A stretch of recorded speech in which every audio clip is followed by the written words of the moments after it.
Okay, I said I wasn't gonna cry, and it's not working out. I just want to thank you guys for coming tonight, my family and my support. Um, I've been here since 2015, but I'm just now getting to the point where I'm ready to put my past behind me. I'm ready to start a new chapter in my life. So this is my testimony, and it's broken down. First, my name is Lakita. I struggle with mental health issues and codependency. So we'll start there. So my testimony is broken down into 7 sections. It's not very long because I know we don't have the attention span anymore in 2019 for a lot of talking. So I try to make it as brief as possible, and I try to get to the point. So this is the makings of me. 2 Corinthians 9:13 tells us, it is proof of your faith. Many people may praise God because you obey the good news of Christ, the gospel you say you believe, and because you freely share with them and all others.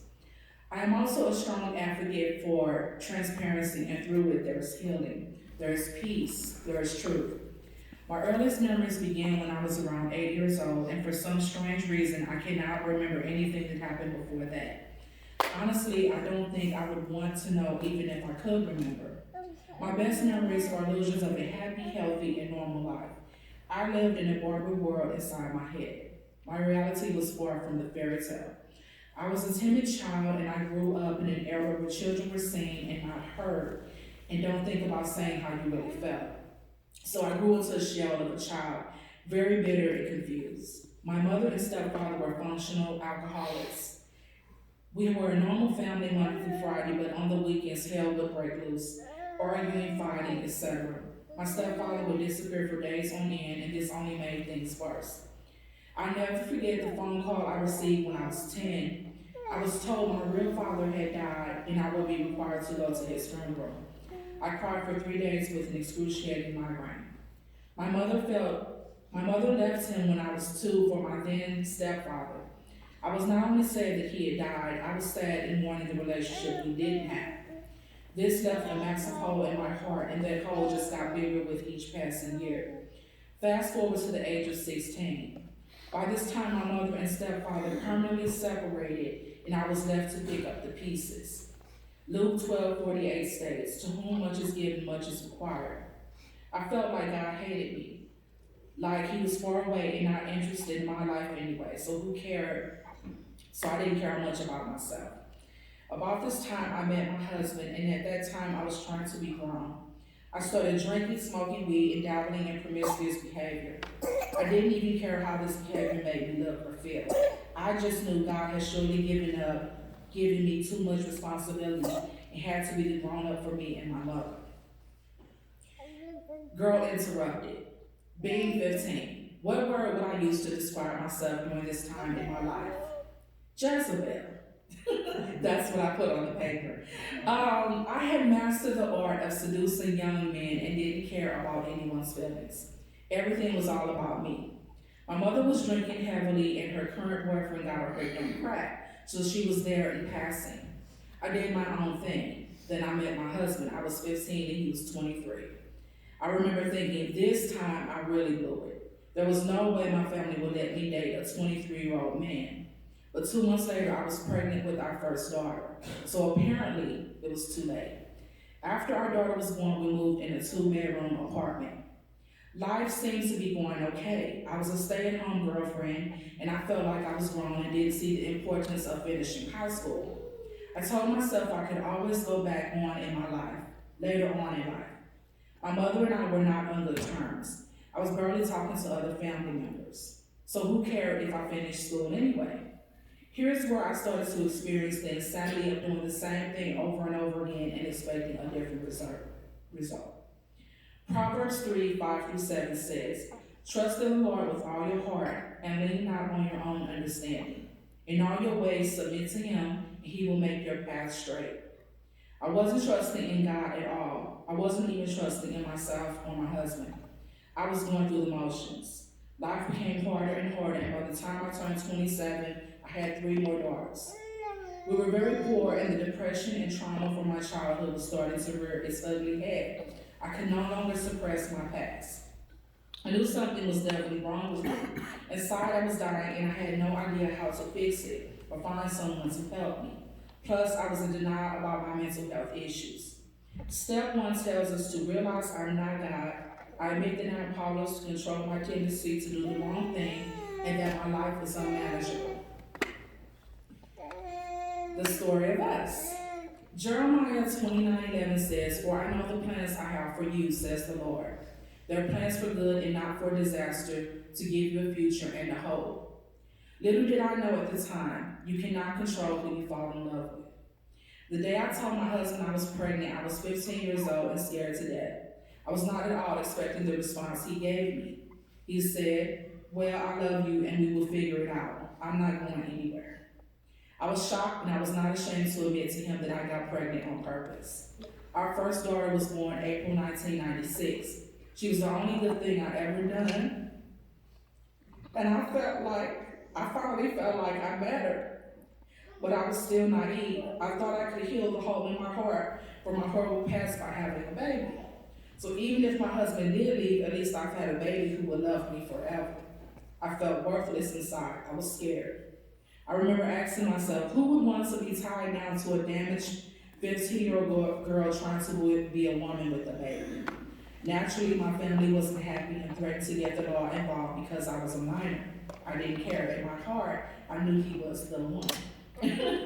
But just like Jeremiah 29:11 says, God knows the plans he has for you. Of course, by this time, I felt completely head over heels for him. When I looked up, we were on baby number 2, living in our own place, and I was a high school dropout. Our second daughter was born December 1998. My second daughter was totally different than my first daughter. We noticed changes in her development when she was around 4 months old. Then when she turned 7 months and wasn't reaching those milestones that most babies reach, we took her to a specialist. We were told she had microcephaly, which means small brain. It causes severe mental retardation, spastic quadriplegia, scoliosis, inability to speak, and round-the-clock care for the rest of her life. Inadequate isn't the word to describe the disappointment I felt in my heart, disappointment in myself, my daughter, and my relationship. How did we have a daughter with these kind of challenges when the first one came out fine? What I learned most from Sadie is patience. This was another lesson in Principle 1. I'll call it powerless. Colorado, here we come. 2 Corinthians 12:9-7 talks about the thorn in Paul's flesh that he begged to have removed, but was given to him to keep him humble. 3 times he pleaded with God, but he refused to take it away. Instead, he responded in verse 9 by saying his grace was sufficient for him. My lowest point happened within the last 10 years. I had went through so much, and it was only by his grace that I'm still here. But of course, I didn't know that at the time. My mom was diagnosed with throat cancer in 2008. But backing up a little bit to 2007, we moved to Colorado from Illinois to make a better life for our family. It was a hard adjustment, and it took about 6 months for us to get on our feet. We were going to a good church, blessed with a beautiful home, and we both had good jobs that we loved. Life was good until it wasn't. My first experience with infidelity started off as a harmless online conversation that resulted in a devastating emotional fire. Even with all my blessings, I remember feeling empty and lost. I felt like I had a massive hole in my heart. Of course, my husband found out, and this was also around the time he was diagnosed with a heart condition and lost his job. It's like I knew our perfect world was coming to an end. We had to move back to Illinois because we couldn't afford the cost of living. Again, I questioned God and my faith. I was literally angry with him and also became very bitter. Upon our return to Illinois, my mother's cancer had come back, and she lost the battle December 22nd, 2009. She also had hepatitis C. I blame myself for putting her in a nursing home, and that is where she passed. What kind of daughter does that to a mother who did her best to raise and love her? After this, I became a complete zombie, sleeping for days and stuck in bed for weeks at a time. I had given up on life. In March 2010, I was diagnosed with bipolar 1, general anxiety, and severe insomnia. Meanwhile, I discovered a site called Adult Space, which is the X-rated version of MySpace. Again, I found myself getting attached to a guy.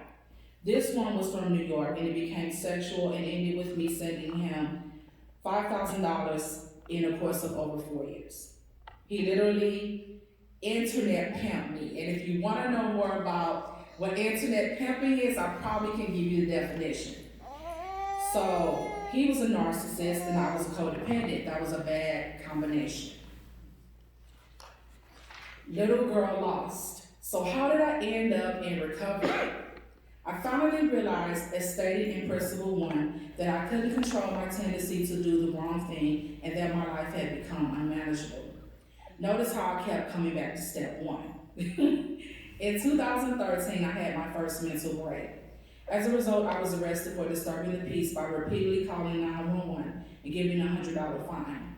When I came to, I woke up in Touche on a 5-day psycho. I also remember a lot of Ativan and taking off all my clothes. My diagnosis was upgraded to bipolar 1 with psychotic features. In 2 years' time, I had 4 hospitalizations. I also became addicted to alcohol and sleeping pills. I was a living wreck.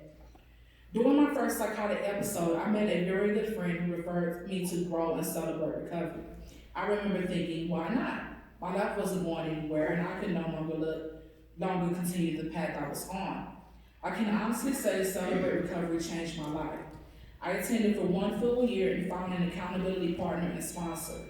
I won't say my journey was easy, and I don't really remember how many times I relapsed, but I stuck with it, worked the steps, and joined a step study with my sponsor. But I was very naive back then. I thought if I did a step study, attended every Friday, and worked the steps, that I would magically be cured.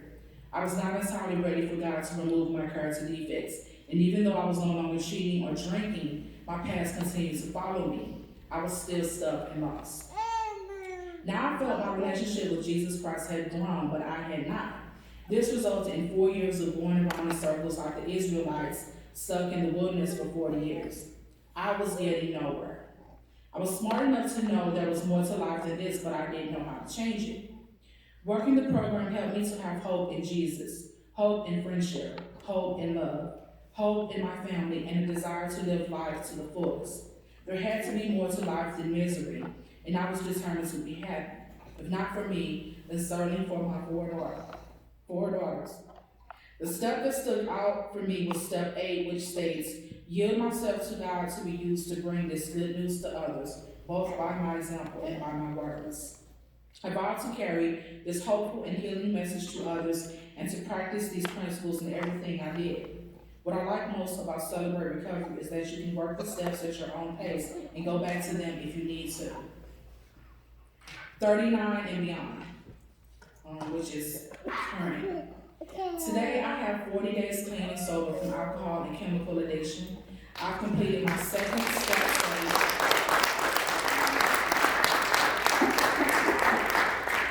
I have completed my second step study with our Celebrate Recovery Women's leader, Chrissy, and I was recently asked to be an accountability partner and sponsor.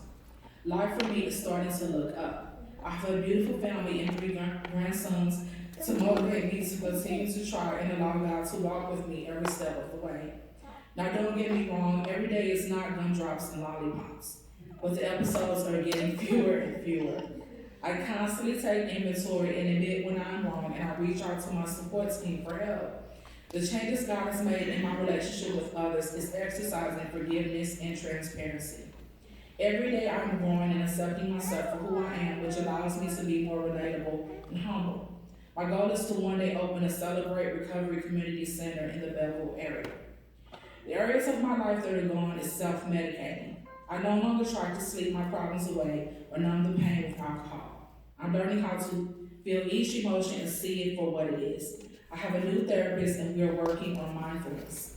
I'm actually excited for the holidays. I look forward to a new season of change. My walk with God has changed with my prayer life.